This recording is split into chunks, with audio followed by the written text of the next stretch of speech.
it has been, I think it has been 2 months now that the last time we spoke about this subject, and you mentioned that it is an important subject and that you want to go on. So I was going through the things that we were speaking about the last time, and it is connected to my question and the problematics I'm right now researching, and the part of my own research and investigation. It is mainly connected to the idea of and the position of will, and this position, especially position of I would say there is certain quote unquote passivity when we look at the way ego constructs our conditional world. So if we say, for example, that our world is being constructed, renewedly constructed in everyday experience, that means that personal ego, the I, is somehow sovereign, that it has its own sovereignty, so to say, or will to create, which implies that it is somehow also, I would say, maybe responsible for the phenomena in some way. But if we practically, and if we are on this path of Sri Ramana for a while, for example, we could notice that there is certain type of appearances, many appearances, that we are totally in non-control of, that we cannot in any way participate in the modifications or creations, or in any way we don't construct this phenomena. So that was the last thing we were talking about. So the thing is, where should we? Okay, let's start with the will, and then we will go to this other part of non-role in appearances. But let's go to the will first. How would you say the will is? What's the position of the will in I? That is, the will in its subtlest form is what are called vasanas. Vasanas are not the manifest form of the will, but the subtle, the seed form of the will. So, according to Bhagavan, everything is a projection of our vasanas. Whatever we experience is a projection of our vasanas. About our not being in control, we can explain it in two ways. One way is, when we dream, the one who is perceiving the dream is also the one who has created the dream. But in a dream, we see ourselves as a person within our dream. So though we are the creator, we identify ourselves with a creature, with one of our creations. And as a person within the dream, we have no control over it. Because though we have created it, we have taken ourselves to be a part of that creation. And as a part of that creation, we have no control over it. Is that clear? Yep. Yes. Okay, that's one way of explaining it. The other way of explaining it is, we have so many vasanas. What determines which vasanas are projected at any given time? That is according to what Bhagavan says. That is according to prarabdha. Yep. That is what we experience in this lifetime, which means in this present dream and in any dream, is preordained or predetermined and it is the fruit of actions that we've done in the past. So according to the actions in the past, it is determined which vasanas we should project. So many things we experience in this world are things we don't like now, but they are the fruit of actions that we did by our own free will in the past, in the past means in previous dreams, previous. What we project is determined by prarabdha. That is, it's a fruit of actions that we've done in the past by our own will.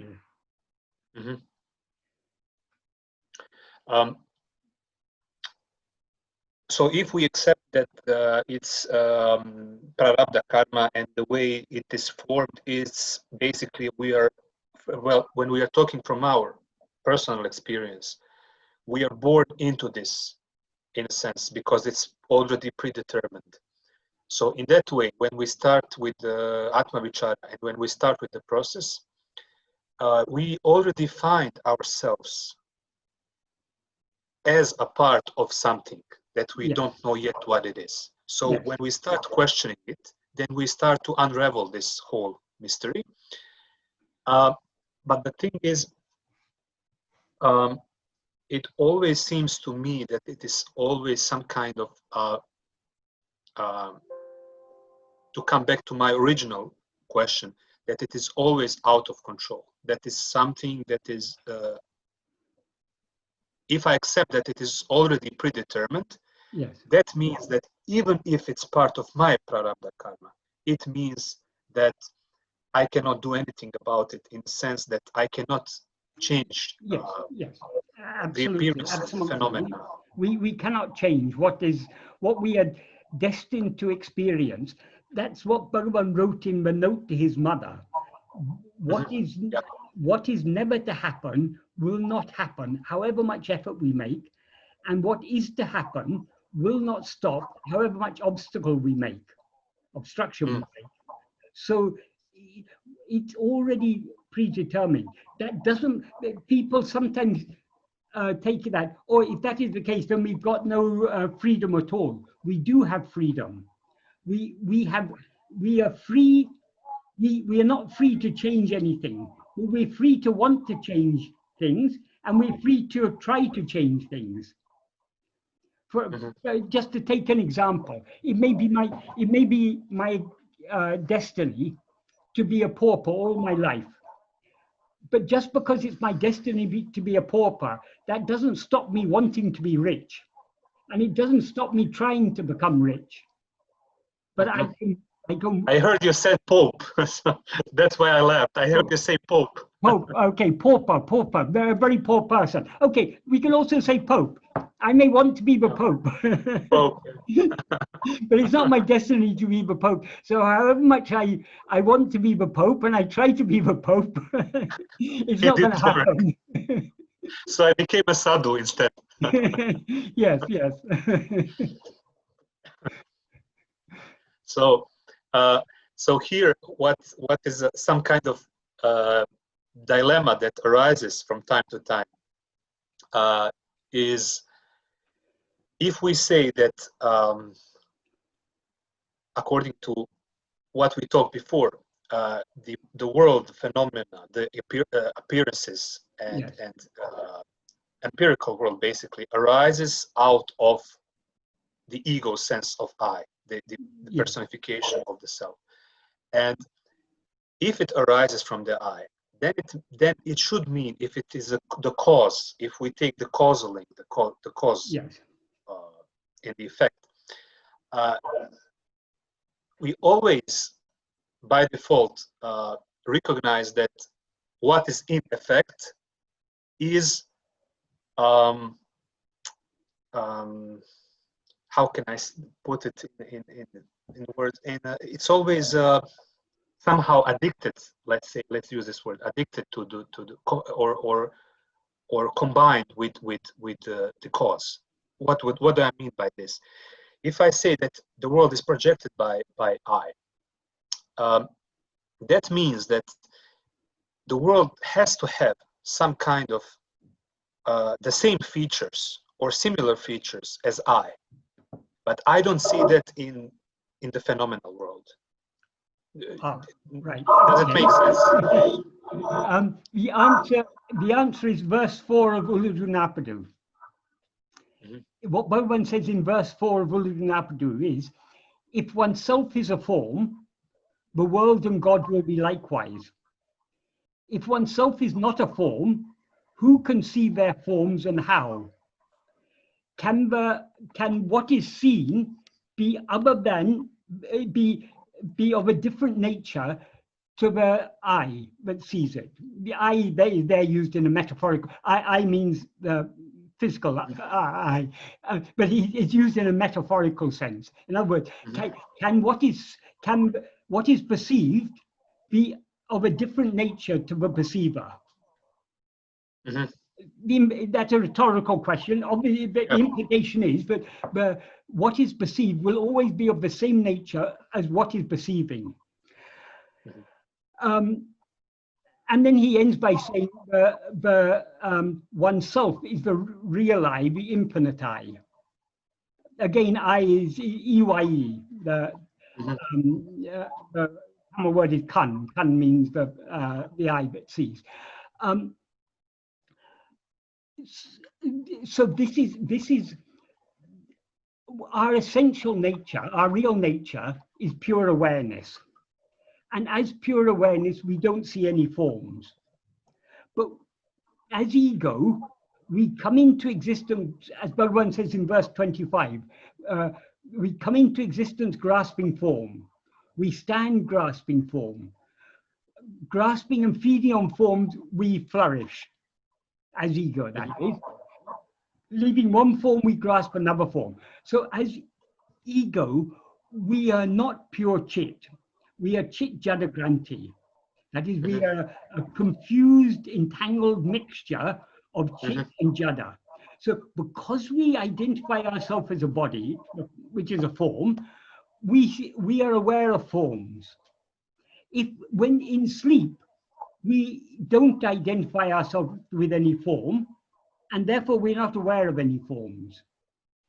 Sleep is a state of pure formless awareness. Whereas waking and dream are states where we are experiencing forms.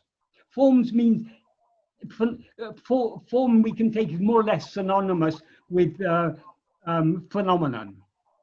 That anything that is distinguished from other things is a form. So it doesn't mean only physical forms, it means thoughts, feelings, emotion, everything. They're all forms in the sense that each one is distinct from and has certain features but distinguish it from other things.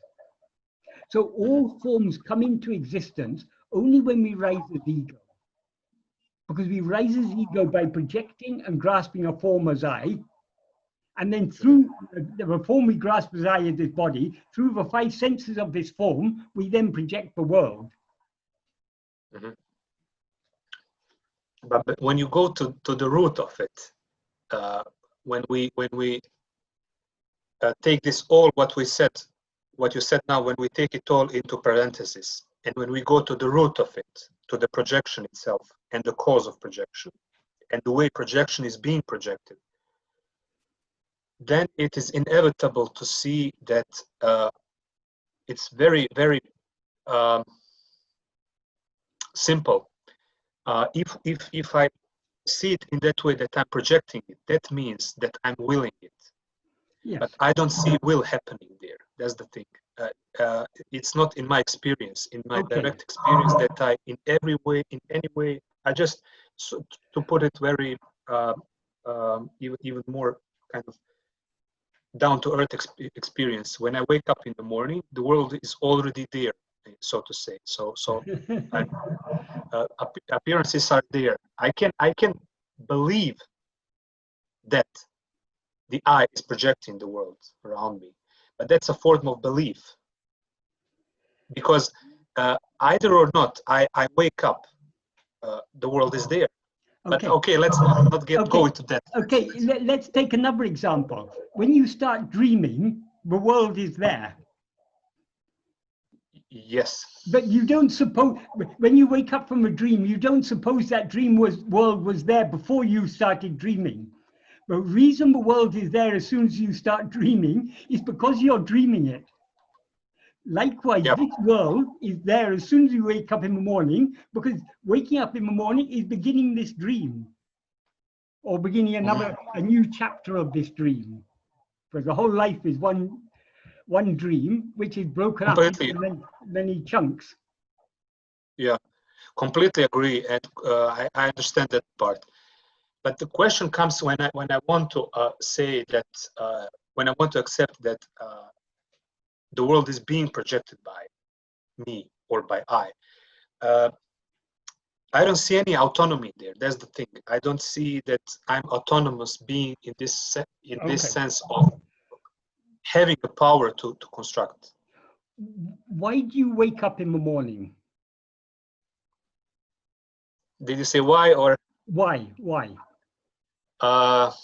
do I wake up? That's a good thing. That's a good question. Why do I wake up at all? That is where the will comes in. We may not like the particular things that we project. Now we have projected a world, we see there's so many things in this world we don't like. There's so much injustice, there's so much suffering. We've got this coronavirus pandemic, so many things that we don't like in this world.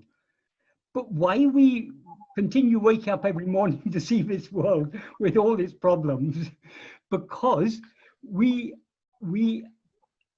have a liking to experience form. We have a liking to experience phenomena. We have a liking to rise as a separate entity and see all these things.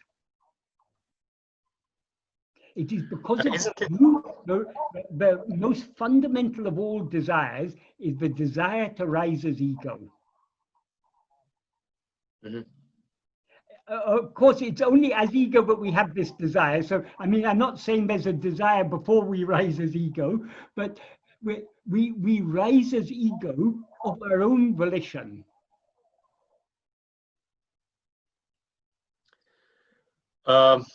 Yeah, coming back to experience again, coming back to what we have around us as empirical. When I wake up in the morning, I just wake up spontaneously because what we call the body wakes up. For example, last night I woke up around 5 o'clock. Yes.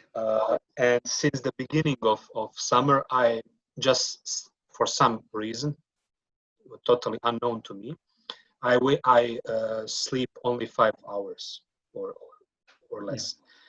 Yeah. This is not my desire, because during the day I become very sleepy and have some problems with concentration and so on. So even though I will to sleep more, I cannot, because I wake up automatically for some reason at 5 o'clock. So using the same analogy, if I would will not to wake up in the morning, I don't think I could control my body in that way. Because the reason you cannot, exactly the same reason, but you cannot will away the injustices in the world. You cannot will away the wars in the world. You cannot will away the COVID-19 pandemic, because you are now identified with a part of your own projection. That is, Michael is a part of your projection, but Kijan is as much a part of your projection as Michael is.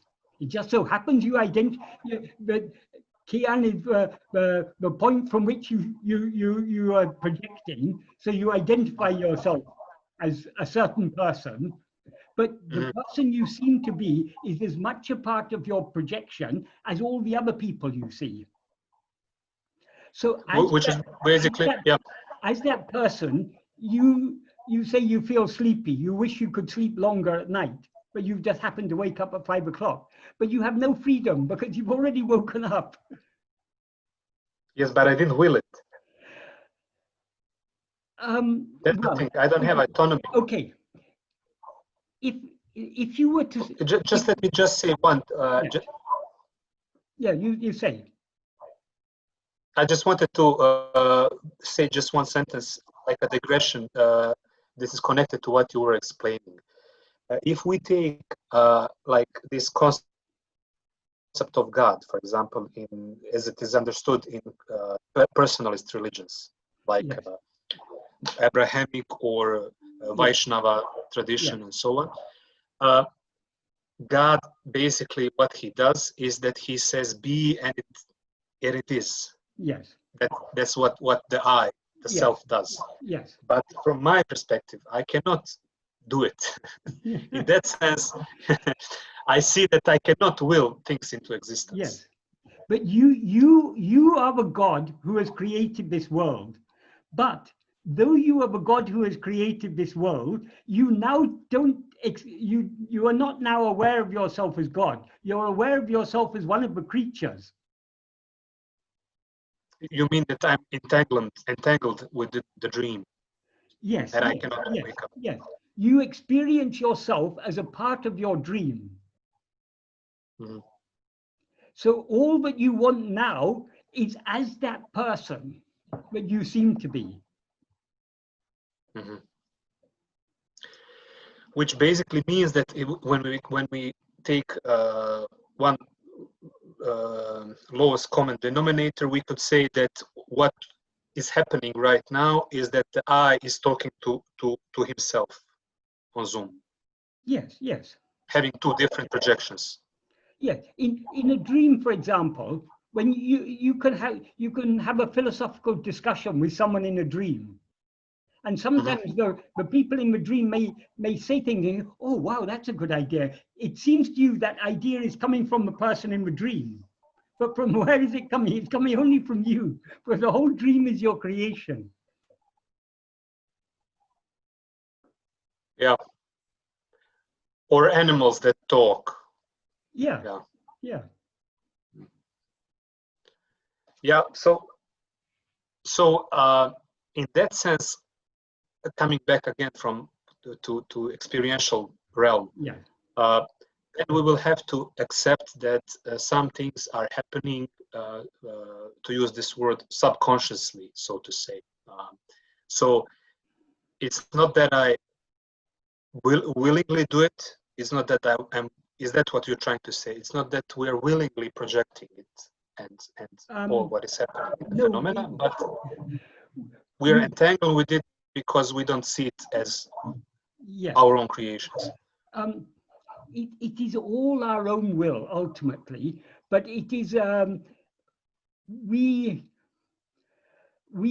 are not identifying ourselves with the vasanas that have given rise, that are now being projected as this world. We identify ourselves with some of them, but not with all of them. So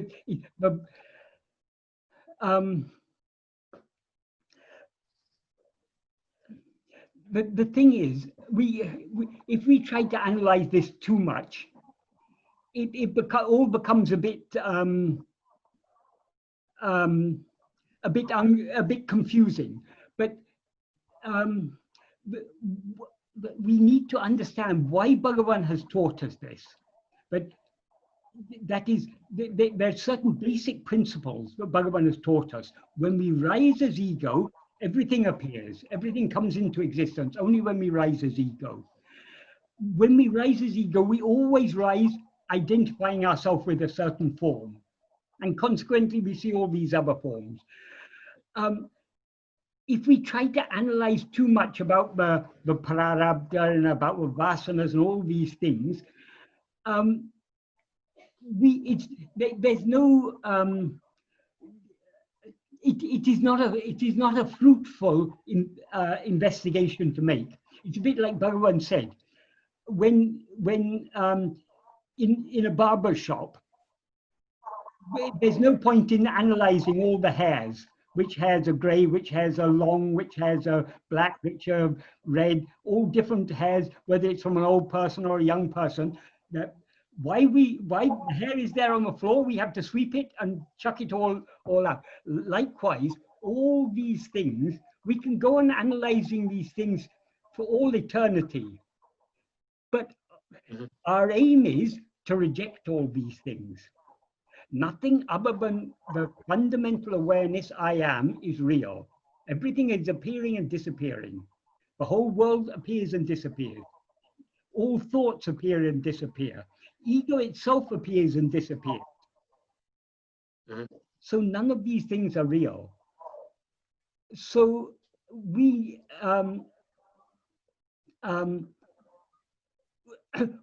when we know none of these things are real, our aim is to cling to what is real. That is I am. Mhm. If we try to analyze and understand too much about how this projection is happening, that is, the basic principle is all of this is our own mental projection. Whether it's conscious or unconscious, or what level it is, what level the will is, all these, and what is the relation between the vasanas and the projection, and the vasanas and our desires, our likes and dislikes, all these things. All this is analyzing things that are other than I. It is an Atma-vichara, investigating what is not I. The whole purpose of whatever Bhagavan taught us is to make us understand, but we cannot understand anything correctly until we understand what we ourselves actually are. When we know what we ourselves actually are, there's nothing else to understand. Mhm. Because it's one. Yeah. Yeah. Because otherwise we can, that is, if you try to fill a library with all the philosophy books that have ever been written, you would have a huge, huge library. Volumes and volumes and volumes have been written on philosophy, because most of philosophy is concerned with the non-self. If we are concerned with knowing ourselves, all we need to know is that all phenomena are just a dream. They're a projection of the dreamer. The dreamer is ego, the one who is now aware of itself as I am this person, and that is consequently aware of all these other things. So rather than trying to analyze the things that appear and disappear, which includes our vasanas, includes even the ego, just try to know what we ourselves actually are. And then let us worry about these other things if they're still there for us to worry about. First, let us know what we ourselves actually are. Mm-hmm. Bhagavan's philosophy is very simple, but it's very easy for us to complicate it if we want to. If we want to analyze it and make it, we can. That's the nature of the mind. On the basis of Bhagavan's simple teaching, we can begin speculating how the vasanas have created the world, all these things. But what is the use of analyzing all these things? The only thing that is useful is to know what we ourselves actually are. Once we know what we ourselves actually are, if there's anything else for us to investigate, we can investigate it then. Let us first know ourselves, because so long as we don't know what we ourselves actually are, whatever we know about other things cannot be correct. That is, when we don't know the color of the glasses we're wearing, we cannot judge the color of the things we're seeing. Mm-hmm. So we first need to know ourselves. It's maybe similar to this. Yeah. So it's maybe similar to Buddha's example of I don't remember the. Yes. Someone who was hit by a poisoned arrow, and he wanted to know who had made the arrow and who had mixed the poison and where the poison came from and everything. First, remove the arrow, and then we can worry about all these other questions. Yes, exactly like that. If they are important, yeah. But though this is what Buddha taught, many followers of the Buddhists, they built up this huge, elaborate philosophy of what do they call it? Abhidharma. Abhidharma, yes. All these 5 khandas and skandhas and all. I mean, it's extremely complicated. Buddhist metaphysics became extremely complicated, but I don't think that was the aim of the Buddha. The aim of the Buddha was he wanted us to wake up. True. Why he's called the Buddha means the one who is awakened. So his whole aim is that we should wake up like him. So by analyzing all these non-self things is of no use. We don't know who am I. Then only we can wake up. Yeah. Yes, but for some reason it will always be the tendency with any religion or philosophy, because most people's minds are outward going. The outward going mind will always complicate things. So Yes. we can easily complicate Bhagavan's teachings if we want to, but that's why we always have to remember, what is the purpose of Bhagavan's teaching? People ask so many questions about the karma theory, but they fail to understand why Bhagavan taught us the karma theory, why Bhagavan said everything that is destined to happen is going to happen. We cannot change anything. That is to help us in this path of surrender. Since we cannot change anything, why to try to change anything? The only thing we can change is our own outlook. So long as we look out, so long as our view is outward turned, that is towards things other than ourselves, we have to experience whatever we're destined to experience. But why should we look away from ourselves? Why not look back at ourselves? When we look back at ourselves, there's nothing to experience. I mean, there's just pure being, pure awareness. So Bhagavan has given us a simple solution, and all that he taught us, all the karma theory, the drishti, shrishti, vada, all these things, these are all because in order to help us to withdraw our attention from everything else and turn it back to ourselves. That's why he said we shouldn't, just like we wouldn't analyze the hairs that are to be swept up and thrown away, we shouldn't analyze all these tattvas that make up the non-self. Yeah. I completely agree, but as you know, the nature of mind is to is complex. Yes, it's to complicate all the time, and it's to make. I remember once we were talking about, maybe even the last time we mentioned it, or previously even maybe we talked about this eightfold path, for example, or in Buddha's terminology, not Buddha's terminology, but maybe, I don't know, later's terminology of developing of historical Buddhism. Then Patanjali also has this kind of steps and so on. So it's interesting how it always happens that whenever awakened one leaves us, so to say, then some people come afterwards and make some kind of complicated systems.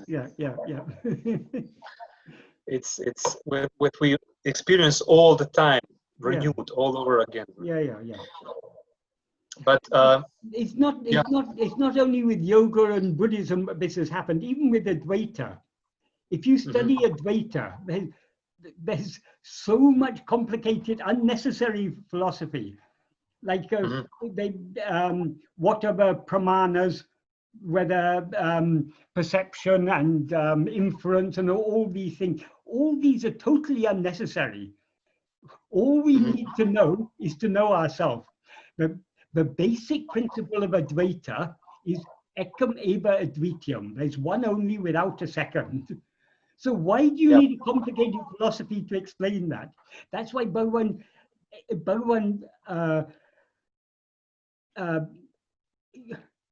reduced Advaita back to its simple principles, and why he emphasized this drishti shrishti vada, because that is the simplest explanation. That is the one philosophical challenge for Advaita. If you say there's one only without a second, how do you explain all this? It's an appearance. That's all Advaitins say. It's an appearance, vivartavada. But how do you explain how this appearance comes? The simplest way to explain it is it's all just a dream. But many people are unwilling to accept that it's a dream. So most Advaitins don't accept drishti shrishti vada. They prefer to accept some form of shrishti drishti vada. And they distinguish the ajnana or avidya is for the jiva. Maya is for Brahman. And they complicate it unnecessarily. Bhagavan has simplified it down to the basic. All we need to know is given by Bhagavan. But there will be people who will definitely write commentaries on Bhagavan complicated. Even in Bhagavan's lifetime, there were people who wrote commentary on his work, which were unnecessarily complicated in things. Yeah. But in one sense, I completely agree, of course.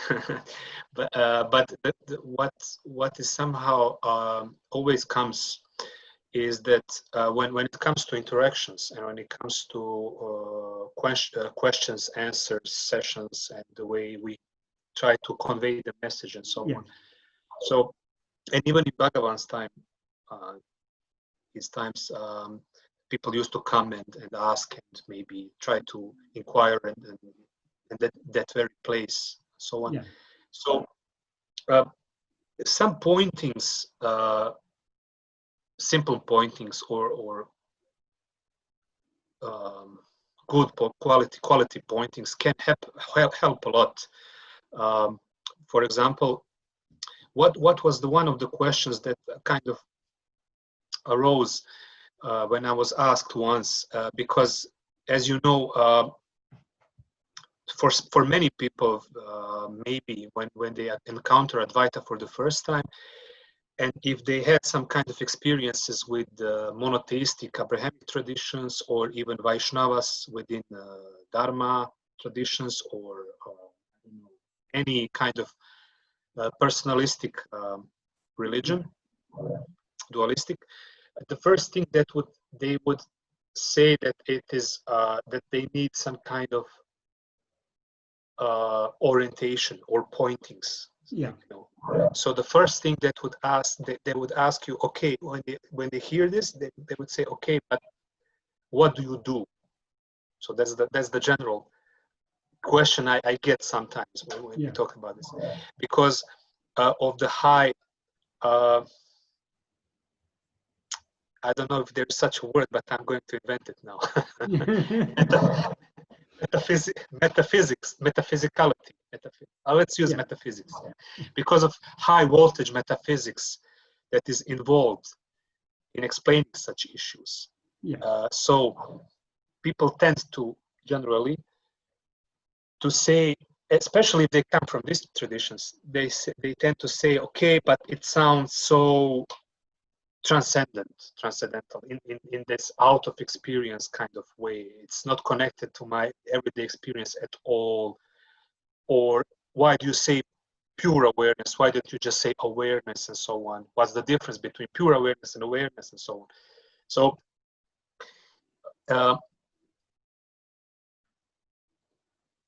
so when you say one without the second, you know, it's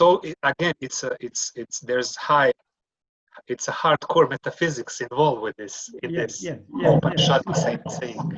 So people generally tend to, you know what I'm saying, they need some kind of pointings and they want generally maybe steps or advice. Bhagavan's core teachings are the simplest possible explanation, but there were people who came to Bhagavan who were clearly not willing to accept his core teachings. So for them, he would come down. He would dilute the truth. Like often Bhagavan talked. For example, if someone came to Bhagavan and said, Bhagavan, there's so much injustice in the world, so much suffering in the world, I want to do something to solve this. Obviously, anyone who comes with such a question, Bhagavan may point out, in a dream, if you see suffering, what's the best thing to do? To wake up. But generally, people who are much concerned about the world are not willing to accept this is all a dream. So because they're not willing to accept it's a dream, Bhagavan would say, he who has created the world knows how to look after it. Leave it to him. So he would, as if he's accepting there's a God as a creator, because that is what is appropriate to the level of mentality of the particular person who's asking that question. So a lot of, if we read the questions and answers, there are two things we have to bear in mind. a lot of these questions and answers have not been recorded very accurately, because anyone recording, anyone sitting listening to Bhagavan's answers, and no one ever recorded with a tape recorder or anything, so it was all recorded from memory. So they weren't allowed to take notes in the hall, so they would hear what Bhagavan would say, and then they'd go away and write it. What they write is only what they can recollect, and what they recollect is only what they would have understood. So there are two filters. It's gone through the filter of the individual's understanding and through the filter of their memory. Yeah.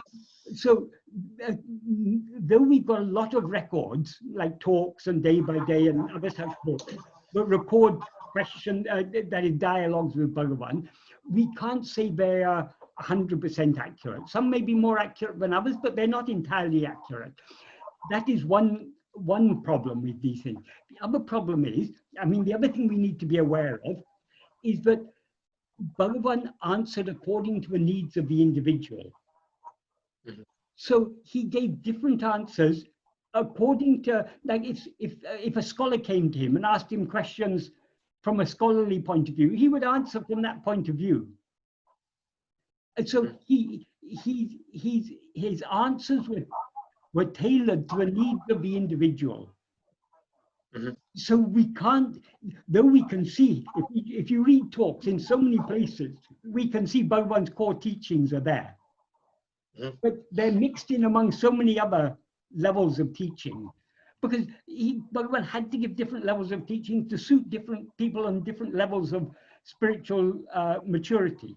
But his core teachings, fortunately for us, he has written them in works like Nana, Ulirunaptu, Upadeshunya, such works. He's written his core teachings. We can get the core principles of his teachings from these works. And also Arunachal Stuti Panchakam, a lot of the core principles of his teachings we can find in Arunachal Stuti Panchakam also. So we know what are his core teachings. We then have a choice.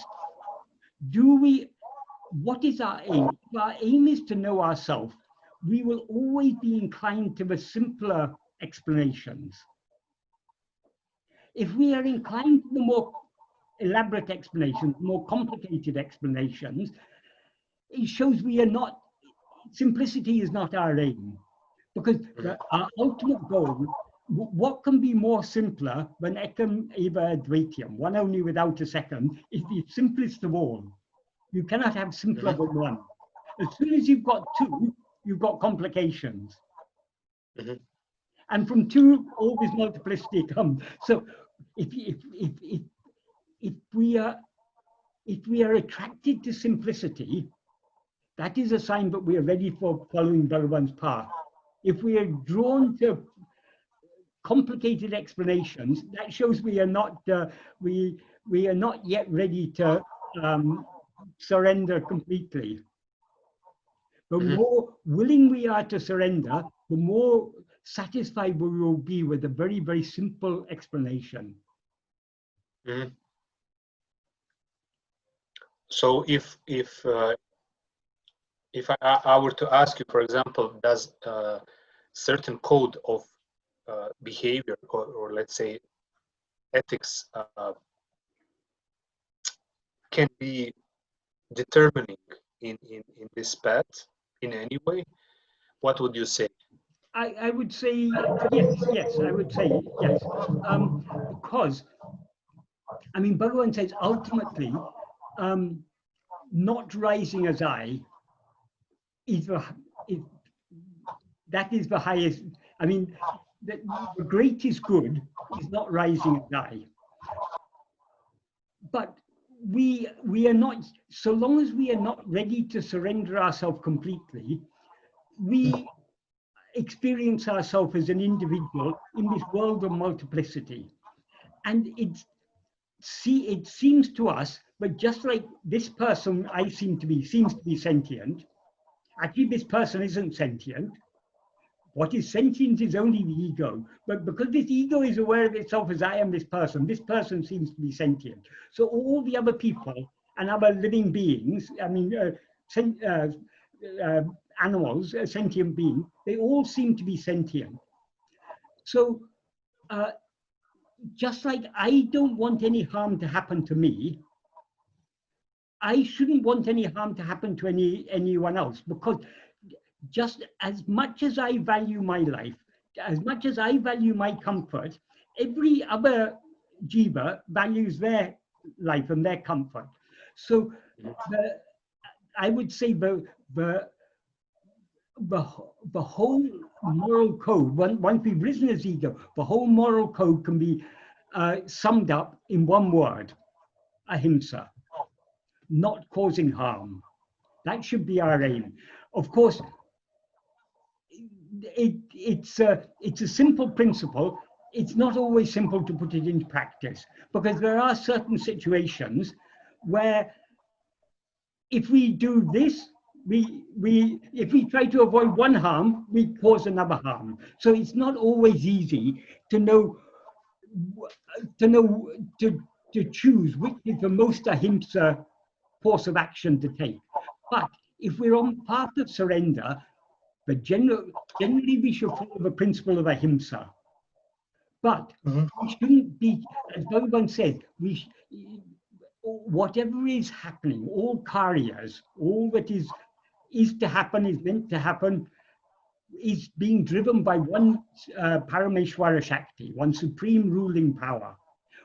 So we should yield ourselves to that. We shouldn't be thinking, oh, I need to do this, I need to do that. If we surrender ourselves, we will be made to act in an ethical approach, in the appropriate way. But so long as we have the sense of doership, our guiding principle should be ahimsa. But the best ahimsa is not to rise as ego, but it's when we rise as ego, all the trouble comes into existence. Yeah. So the ultimate ahimsa is non-rising. In other words, complete surrender. So in other words, to put it simply, the ego shouldn't have any kind of will to change itself. Shouldn't we should have a will only to surrender ourselves. Just to surrender. Yeah. Because surrender means not rising.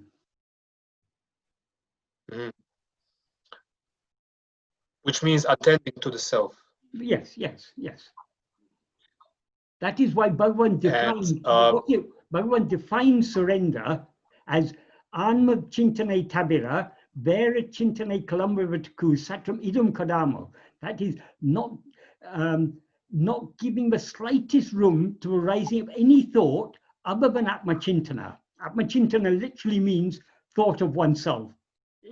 But in practice, it means self-attentiveness. So we should, if we are so keenly self-attentive, but we give no room to the rising of any other thought, and thereby remain as Atmanishta Paran, that alone is giving ourselves to God.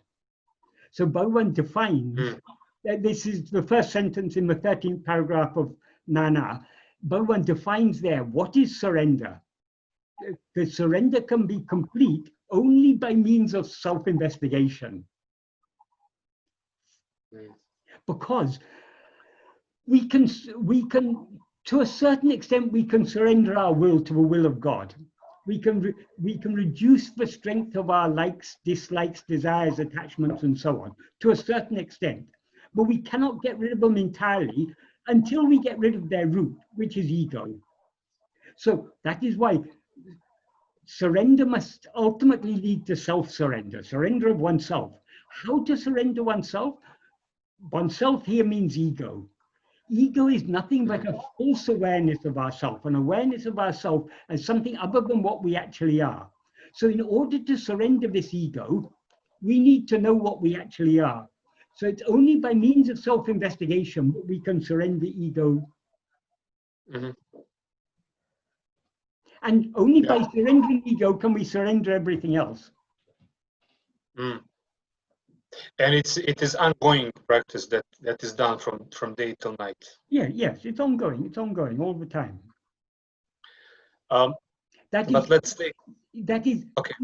Ego rises by our looking away from ourselves. So if we want to curb the rising of ego, we have to be constantly, vigilantly self-attentive. So long as we are watching ourselves, we're not giving room for okay, ego is still rising because we're not watching ourselves so keenly. But at least by the more we attend to ourselves, the less scope we give to the rising of ego. And the less scope we give to rising of ego, the less scope we give rising of all its desires, attachments, and all the other thoughts that follow in their wake. Mm-hmm. That's why Bhagavan said, but in one place in Nana, Bhagavan says, etine enengal erinum enna. What is it? However many thoughts arise, what? So what? What does it matter? So long as Bhagavan doesn't ask us to try and tackle thoughts. He asks us to try and deal with the first thought, I. How to prevent this first thought, I, rising? By attending to it. So it's only by this self-attentiveness that we can curb the rising of ego. By curbing the rising of ego, we automatically curb the rising of all other thoughts. But if you try to deal with the other thoughts, your attention is going away from yourself. So you're feeding the rising of ego. So it's self-defeating. Yeah.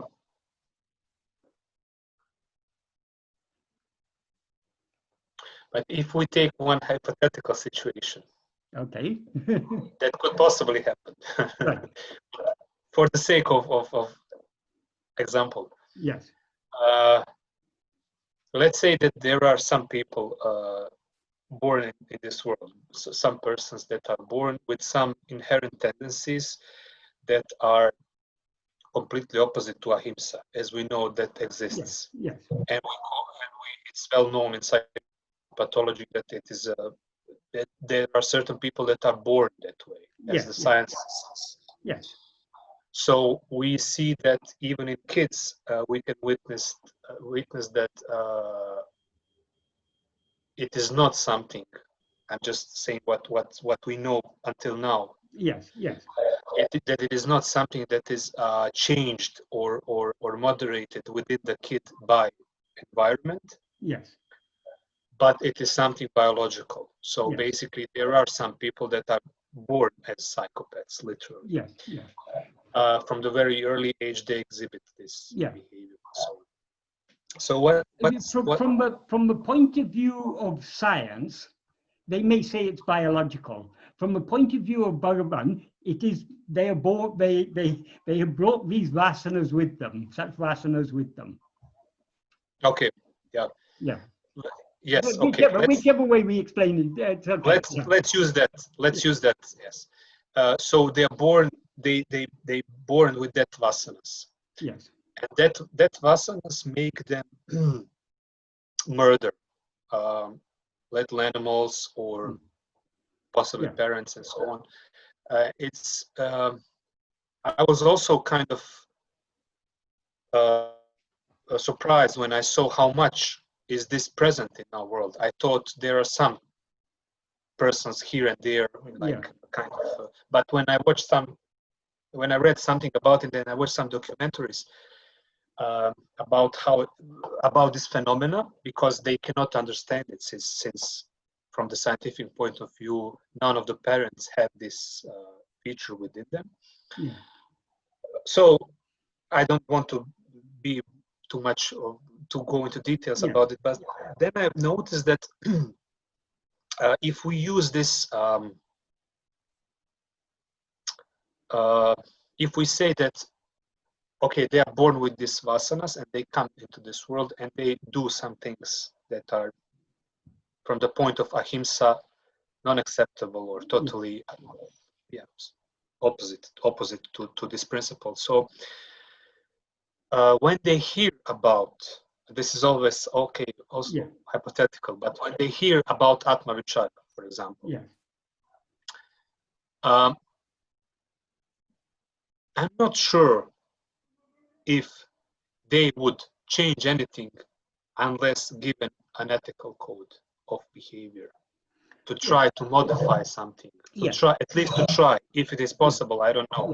Scientists say that it is not possible to change it, but let's ditch that. But let's stay with this. If they hear about it and they just go into self-attendance and Atma-vichara and so on, Do you really think that you know what I'm driving at? I know what you're saying. Well, that is, if someone has psychopathic or sociopathic tendencies, I think it's highly unlikely they would be attracted to the path of self-investigation, because this path will appeal only to those who are already, who have a willingness to surrender themselves. The sociopathic tendencies are quite the opposite of surrender. There's another reason why, or another way of explaining the importance of ahimsa. If that is why we follow, what is the reason for following the principle of ahimsa? I mean, we need not even set it up as a principle. It's certain people have that nature. Some people are naturally inclined to ahimsa. Other people Yes. are not so naturally inclined to it. There's a reason for that. It all comes down ultimately to compassion, to empathy. That is, none of us, we all want to avoid suffering. We all want to avoid harm to ourselves. If I'm only concerned about myself and I'm not concerned about others, if I don't care whether you're suffering or not, or whether anyone else is suffering, that shows that I'm an extremely self-centered, selfish person. That is, I'm egocentric. I'm wrapped up in my own ego. I'm only concerned. Why I'm so concerned about Michael? Because I am Michael. And so long as I'm okay, it doesn't matter about anyone else. If such is my attitude, I have got a very strong ego. To the extent that our ego subsides, the intensity of our identification with the person we seem to be gets reduced. And therefore, when we see others suffering, we feel ourselves in their position. What the word compassion is actually quite a nice word. Passion means to suffer. Compassion is to suffer with. So when we see someone suffering, when it pains us to see someone suffering, that is compassion. So if it pains us to see someone suffering, we will naturally try to avoid causing any harm to that person. We won't want to cause suffering to anyone. Even if that person has caused us trouble, we won't want to cause suffering back to them. They have caused us trouble because they are of a certain mentality and they don't feel the way we feel. But however much they may cause us suffering, we don't want to cause suffering back in return. That is the Sattvic state of mind. It's in the Sattvic state of mind that ahimsa naturally blossoms. So we can't even say, I mean, when we express it outwardly, we express it as an ethical principle. But actually, it's more than an ethical principle. It is it's a vasana. It's an inclination. It's a Sattvic vasana. So certain people will naturally be inclined towards ahimsa. Ahimsa means not in thought, word, and deed. We just don't want to see others suffering. We don't want to cause others suffering. We don't want to be in any way involved in being the cause of others suffering. If we can, we want to alleviate the sufferings of others. That's a Sattvic state of mind. But someone who has sociopathic or psychopathic tendencies, they've got a very, very strong tamasic quality. Still mixed with rajas also, but rajas and tamas are what is predominating in them. And if they're most worldly people, they're predominantly rajasic.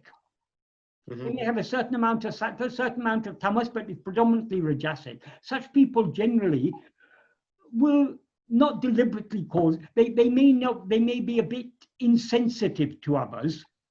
They may happily meet without thinking how much harm they're causing, but generally they wouldn't knowingly cause. They wouldn't intentionally cause harm to others. Intentionally, yeah. That's the typical rajasic mentality. They want to take care of themselves and their family. They want to do well in life. that's probably the majority of people have rajas as the predominant thing. But those people who are psychopathic, sociopathic, people who are deliberately cruel, people who like to see others suffering, they have a strong tamas in them. And people who have that strong tamas, they will not be attracted. Until we have a strong degree of sattva, we will not be attracted to this path of self-investigation and self-surrender. Because we'll be too much wrapped up in ourselves. Yeah, not interested at all. Yeah. That's why we need not, if we go and talk about Atma-vichara to the majority of people in this world, they'll either think we're crazy or they'll just feel a bit uncomfortable about it. I mean, there are many good people in this world, nice people, but if you try to talk about spiritual matters, I mean, of course, we shouldn't try to talk about, but if it happens to come up to talk about spiritual matters, they feel a little uncomfortable. Yeah. Because it's out of their depth. They feel it's out of their depth. It's not that they've got anything against that, but it's just something very alien to them. Yeah.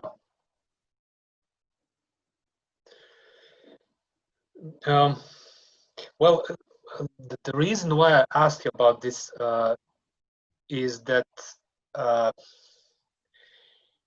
sometimes, and it happens a lot, not maybe a lot, but I don't know, it happens. I've seen it. It can, during the Atma-vichara process, some kind of insight can be triggered or something can happen within oneself. Yeah. So, and this state could be maybe like a blink of an eye, or it can last for some time, or I don't know, maybe a day. So, but the illusion of the mind and vasanas are so strong, and they can mind can pull that all inside and interpret it in certain way. And if one doesn't have some kind of check and balances, if that one doesn't have some kind of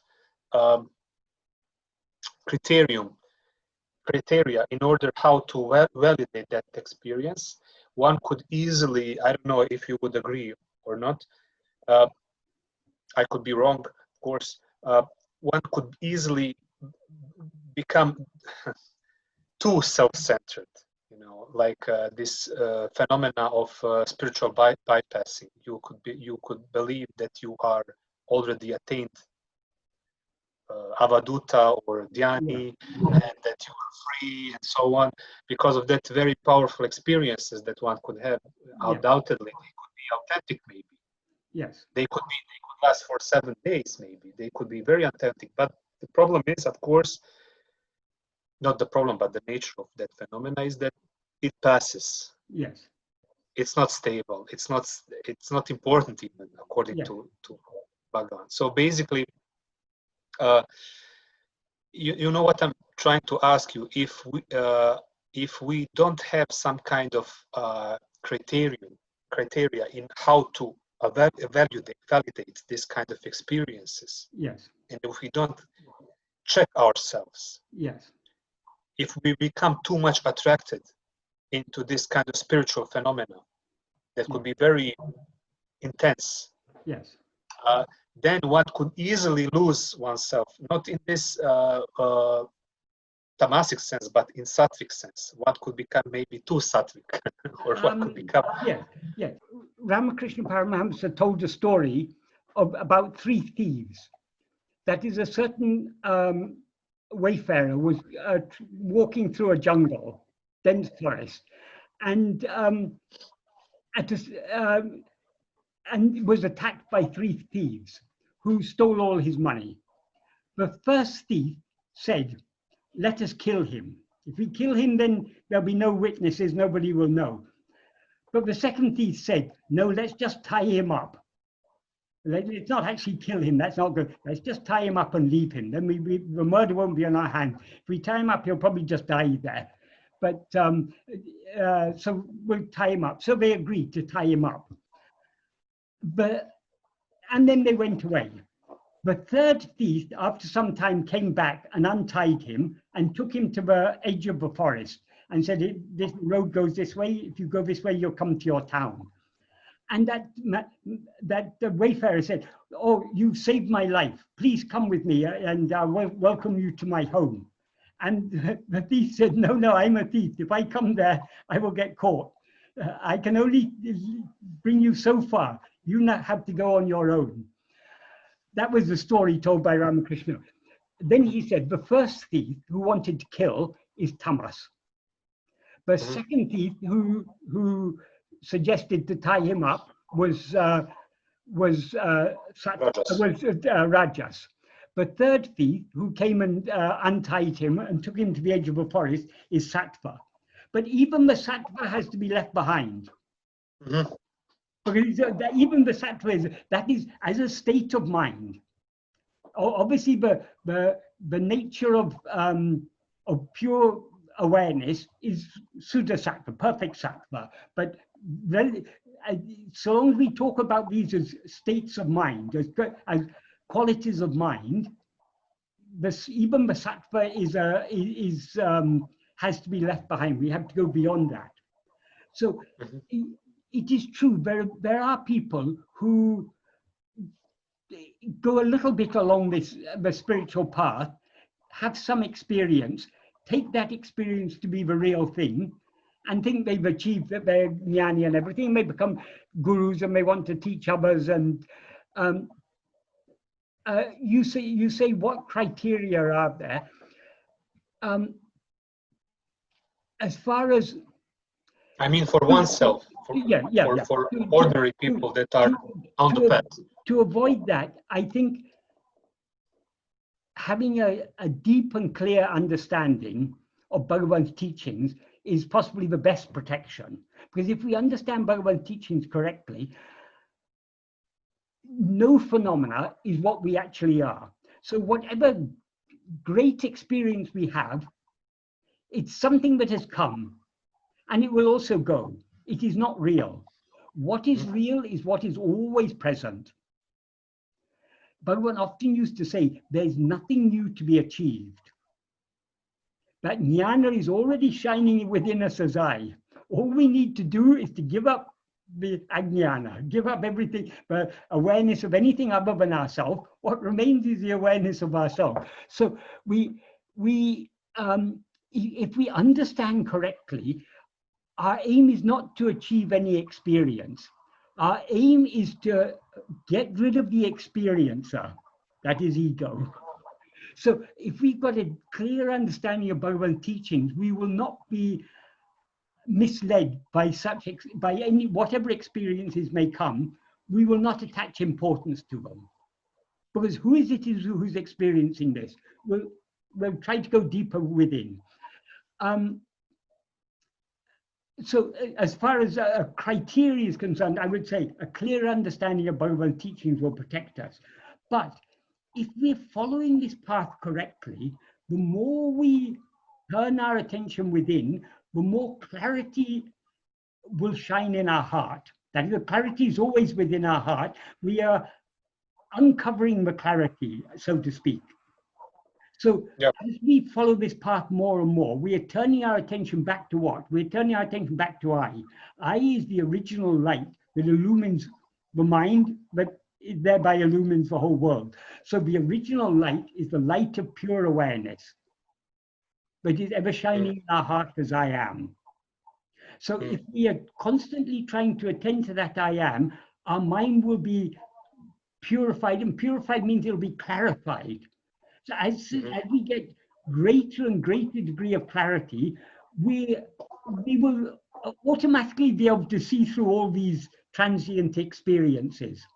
It's only for the more superficial aspirants who would be misled into thinking some experience is the final thing. So long as there's an experiencer, we haven't yet reached our goal. Yeah.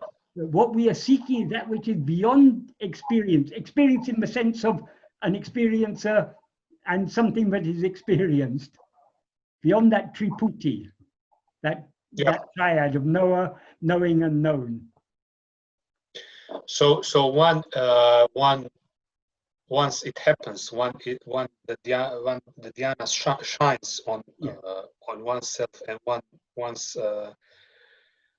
true breakthrough insight happens, which covers or deconstructs the whole ego and becomes the jnani. Would you say that there are certain qualities that are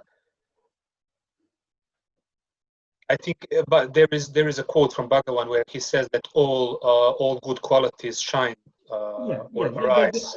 There's a verse in Uludnaprayanabandham, a verse he translated from Sanskrit, which says just like in spring, all the blossoms and leaves and everything come to a tree. So also when with the dawn of jnana, all good qualities will come. Mm. So, in that sense, we could say that, talking about ethics before, in that sense, maybe we could say that once the jnani is born again, or born, or the jnana is attained, let's use that, there is certain change that happens that is visible. I want to say that's what I'm driving at. There is certain change that changes, literally transforms the qualities of the individuals we see in front of us. Would you agree with that? Before I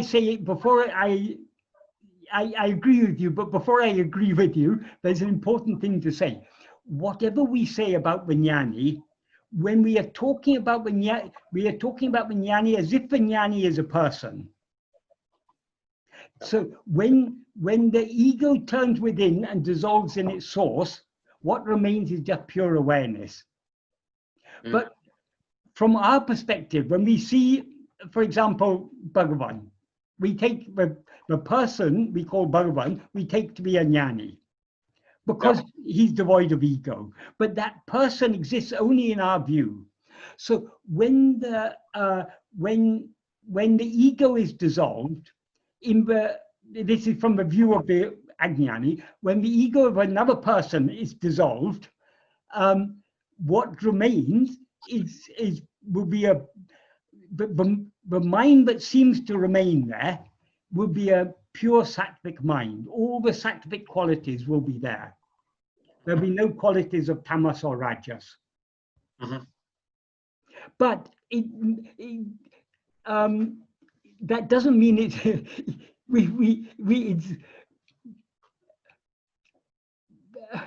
We cannot actually tell who is jnani and who is not jnani. I mean, people often. So there's so many people who are reputed to be jnanis, who either claim themselves to be jnanis or are claimed by their followers to be jnanis. But who are we to judge who is a jnani? Sometimes when people ask Bhagavan whether such and such a person is a jnani, Bhagavan used to say, there is only one jnani, and you are that. Because so long as we don't know what we are, how can we know about anyone else? So we cannot not believe anything for sure. But I think what you say is true to me, in the sense that if we see a person with a lot of rajasic or tamasic qualities, we can fairly safely assume that they are not jnanis. It's obvious. Yes.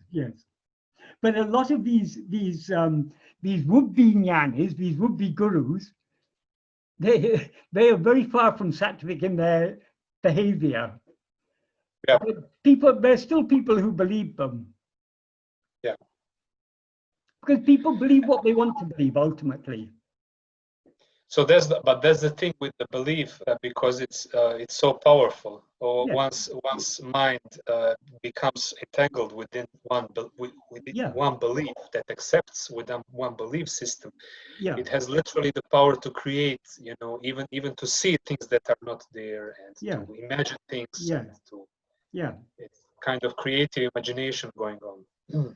Because of belief, people do very good things and people do very bad things also. Yeah. I mean, belief is very, very powerful. Yeah. Because belief is what we take to be true. Whether it's true or not doesn't matter. If we believe it, we are taking it to be true. Yeah.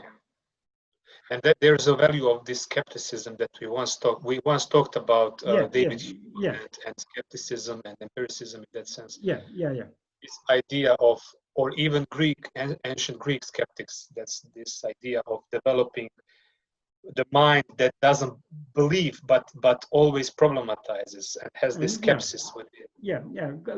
Doubt that could be developed into something. Bhagavan often used to say, do not believe what you do not know. Yeah. And what do we know? According to Bhagavan, we know only one thing. We know I am. So don't believe anything else. Yeah. So, what do you think that about this idea of, okay, if we say that there are no exact pointings, so to say, to use this word, or no exact steps, or not exact signs that what could be given,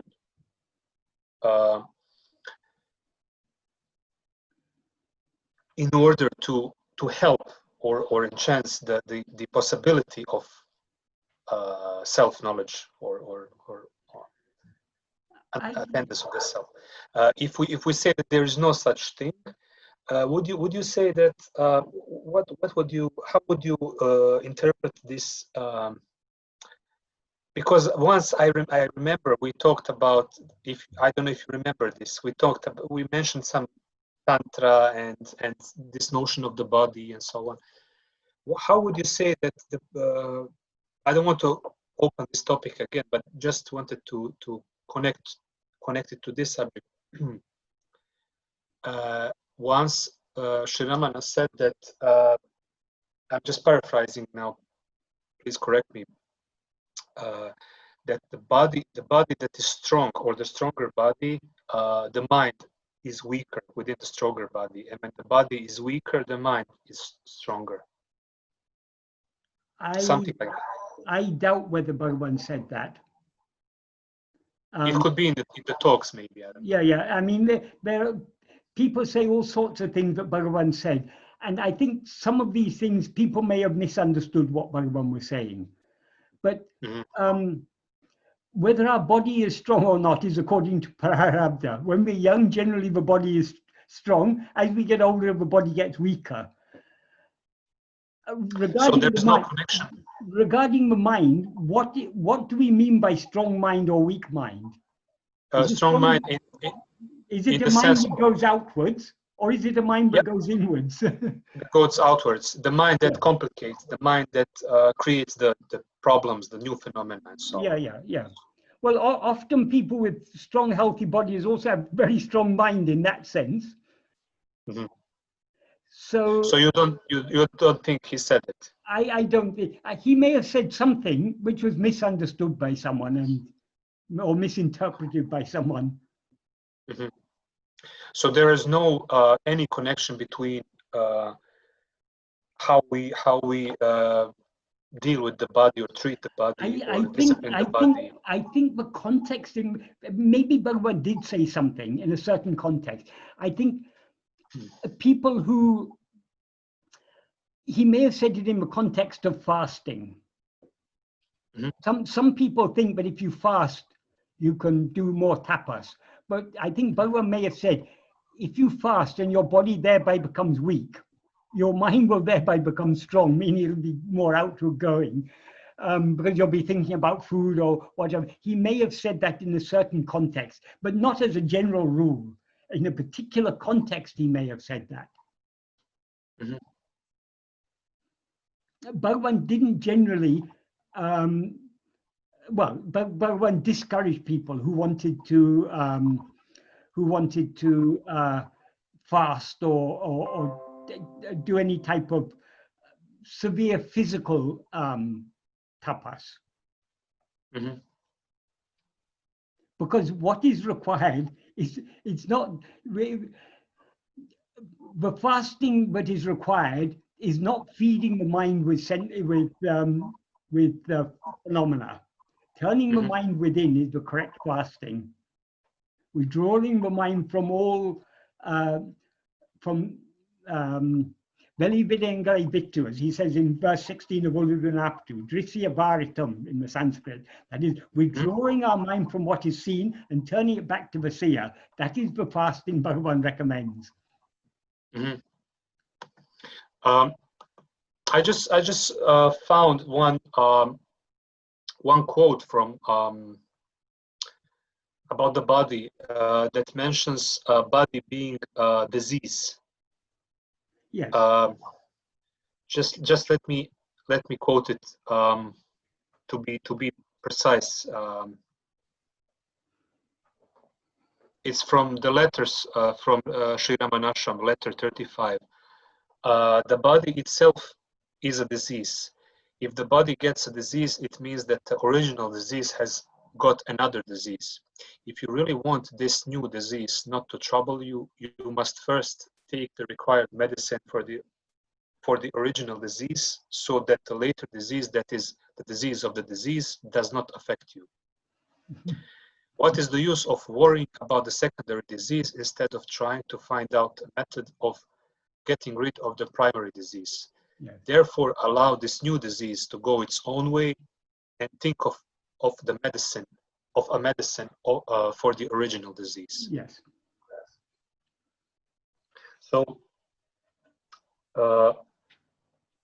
So body should be regarded in this sense, not in the sense of should it be then regarded as something that is that we have to. How would you interpret this quote? I think It's an interesting quote. I think I don't know the exact circumstances in which Bhagavan said that or how accurately it's been recorded. Definitely, I know that when Bhagavan was in his final illness and people were asking him to cure himself, he said, this body is a disease. If a disease comes to this disease, it is good for us. I know that was one context. In what exact context Bhagavan said this in letters, that is a lot of things Bhagavan says, he says in a particular context. We shouldn't try to extrapolate it beyond that context. Bhagavan generally was not either for or against taking medicines, because according to him, the disease comes according to prarabdha. If the medicine comes, that's also according to prarabdha. So we shouldn't concern ourselves too much about these things. It is natural when the body is sick, we go to a doctor, and if we're given medicine, we take the medicine. But beyond that, we shouldn't attach much importance to this. We shouldn't be, a lot of people become overly concerned about physical health. Bhagavan obviously didn't encourage that. As he said in verse 12 of Uludunapadu, if trying to know oneself while cherishing the ephemeral body is like taking a crocodile as a raft across a river. So Bhagavan never said don't take medicine. I mean, Bhagavan doesn't go to extremes, but he would advise us not to attach too much importance to these things.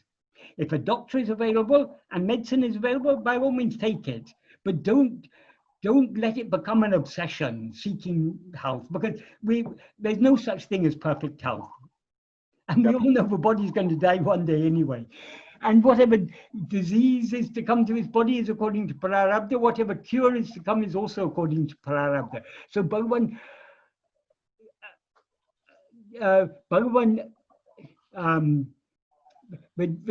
what we have to infer from Bhagavan's teaching is that we shouldn't attach too much importance to these things.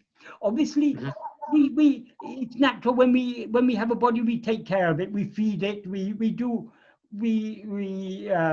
get sufficient exercise and everything, but we shouldn't be obsessed by the health of the body. We shouldn't attach too much importance to it.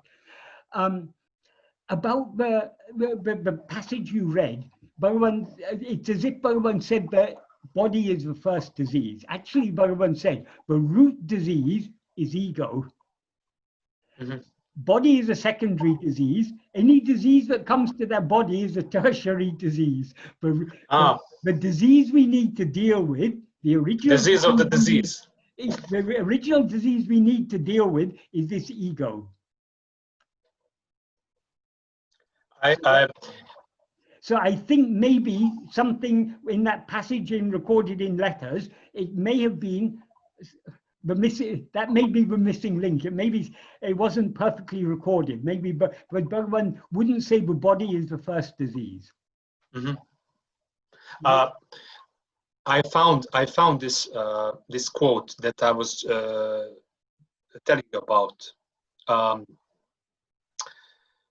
It's very interesting. It mentions this what I was trying to paraphrase. If you are willing, I can read it. Yes. It's from the, I suppose so. Yeah, it is from the talks. Talk 21, 23. It's about Sattvic diet. So he was asked what diet is prescribed for a sadhak. He said apparently Sattvic food in limited qualities. Then he was asked what is Sattvic food, and he said bread, fruits, vegetables, milk, and so on. And then these people said we Europeans are accustomed to a particular diet. Change of diet affects health and weakens the mind. Is it not necessary to keep up physical health? And then he said, quite necessary. The weaker the body, the stronger the mind grows. Then the questioner says, in the absence of our usual diet, our health suffers and mind loses strength. And then he said, what do you mean by strength of mind? And then the questioner says, the power to eliminate worldly attachment. And then Bhagavan said, the quality of mind influences the quality of food influences the mind. The mind feeds off the food consumed. So this is from the talks. Yes. We don't know, of course, if it's correctly written down. I think there may be gaps there. I think it's possibly not fully recorded, all that Bhagavan said. Bhagavan did say, but Bhagavan very clearly encouraged a Sattvic diet, because a Sattvic diet increases the Sattvic quality of the mind, and the Sattvic quality of the mind is favorable to self-investigation. It becomes easier. Yeah. But what determines whether a food is sattvic or not, it is partly the quality of the food itself, but it's also how the food is produced.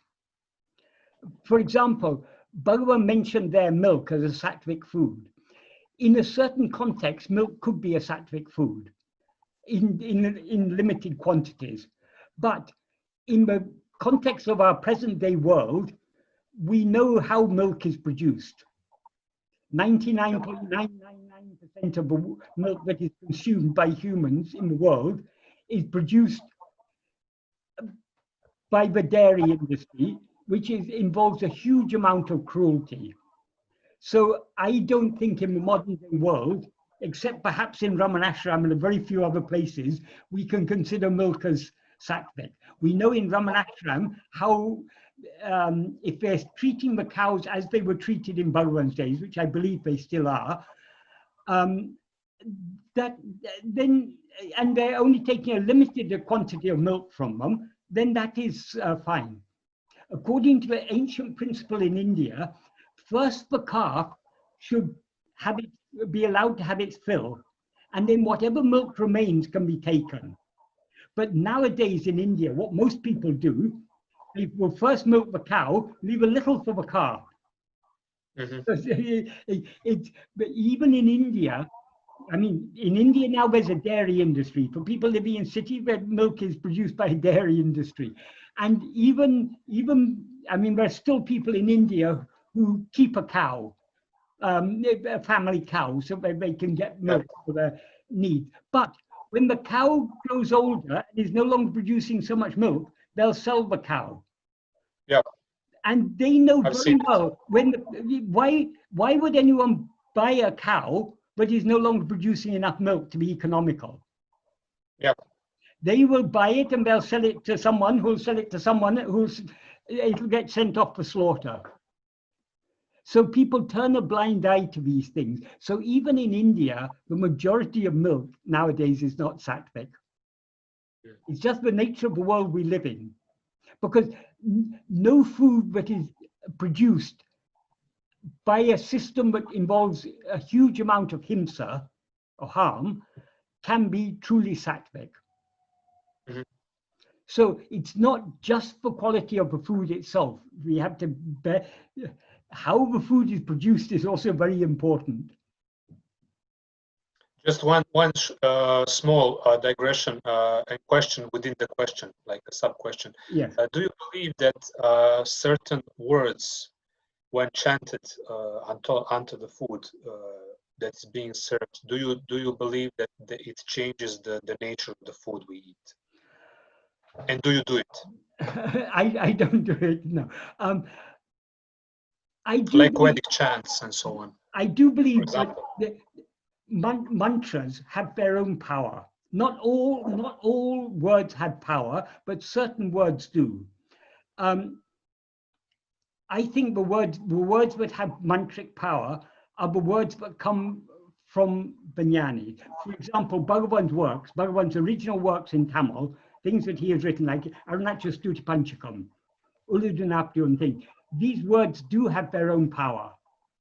Because of the power is not in the words themselves, but in the source from which those words came.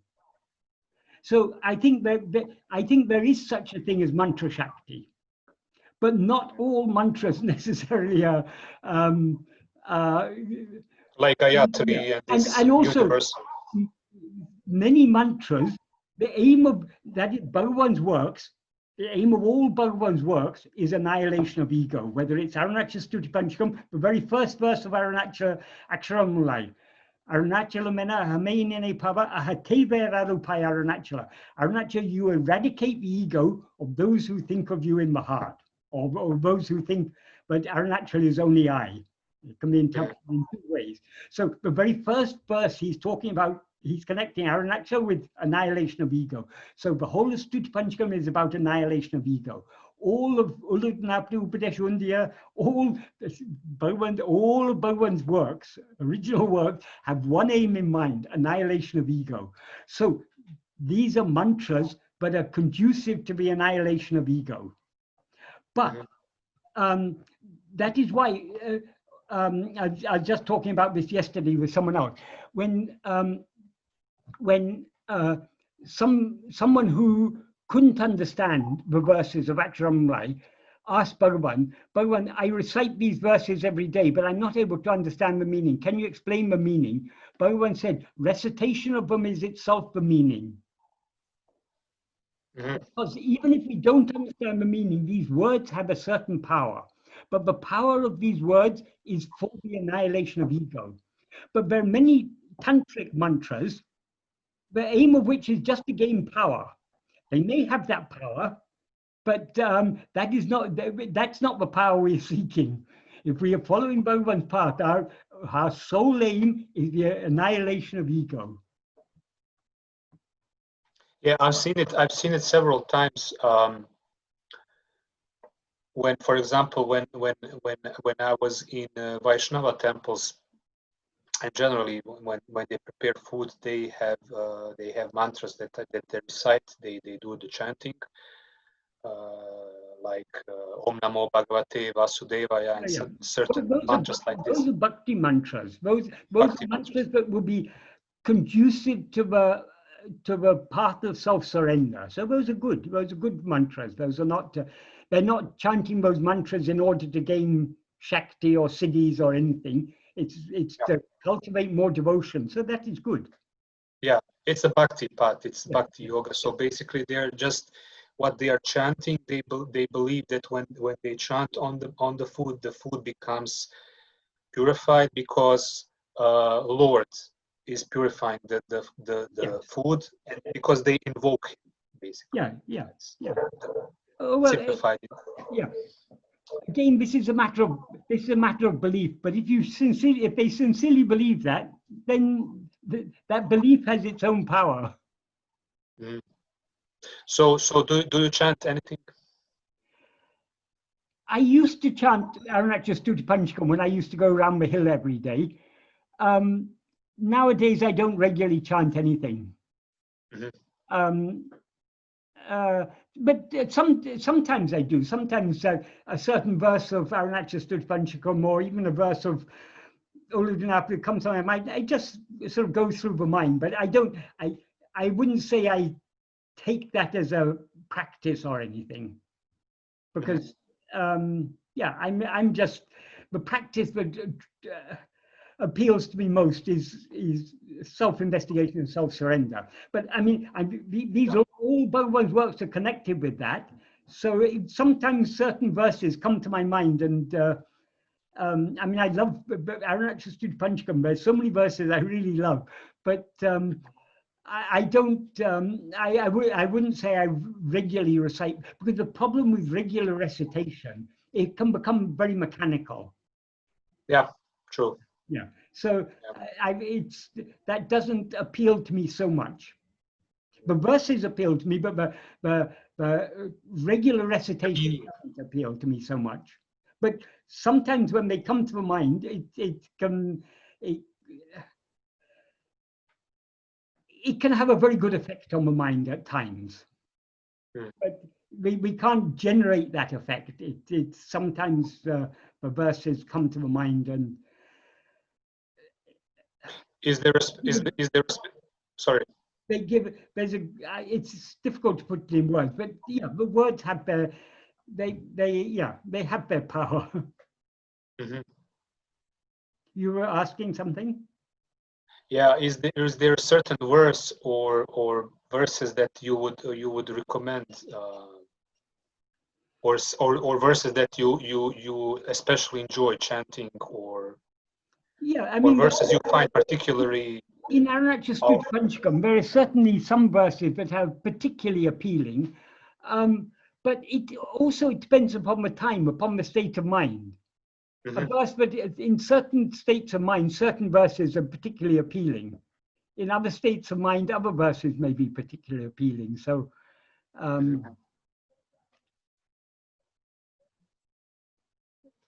Does anything now come to your mind?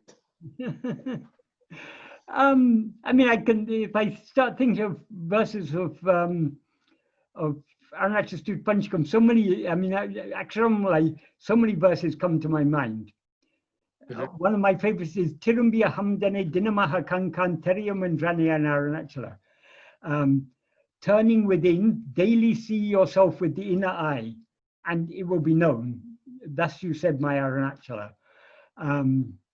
Ambu Vilalipol Amburu Vunilene Ambai Karitara Arunachala.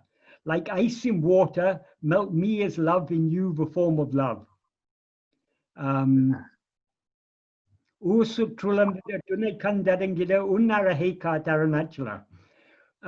Usutrulam Bida.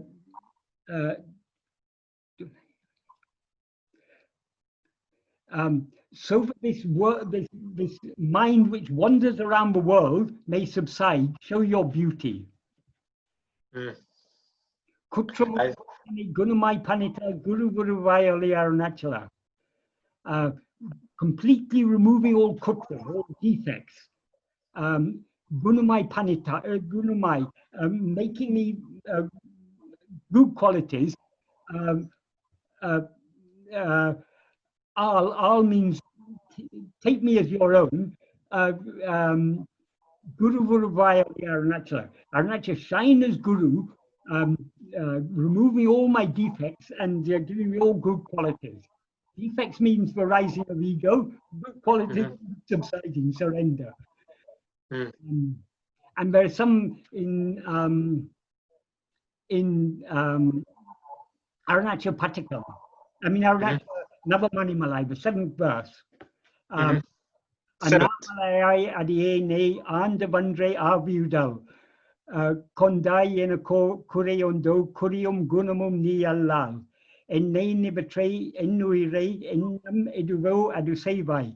Kaneyundran karalinel kadal perukear taruvaye. I mean, Anamalai adiene andavandre, that the very day you as an Amalai took me as your own, or took possession of me, you took my body and soul. Enako kuriondo, is there any kure, is anything lacking for me? For me, it's lacking. Kureum gunamum, both the laxum qualities. Apart from you, I will not think of these things. And that means I think only of you, not of the shortcomings or defects or lacks or the quality. I will not think of these, but only of you. Enuire, my soul, that addressing Arunachala, his own soul, that his own self. Enam eduvo adusevai. Whatever you think, do that. That means your will be done. It's another way of saying that. Whatever you think, whatever you want, you do that. Kanne, he's addressing Arunachala as Umayai. That is something that's so precious. Umayai, I means the physical organ I can. Undran karalinel kado vaye. Give me a flood or ever increasing flood of love for your 2 feet. So do whatever you will. Just give me more. Just give me ever increasing love for you. So there are so many verses. So beautiful verses. I mean, the whole of Stuti Panchakam is full of, every verse is a gem. Yeah, true. I think this is the most beautiful way to end the circle of this dialogue, like to make some kind of ending that would be sufficient. Right.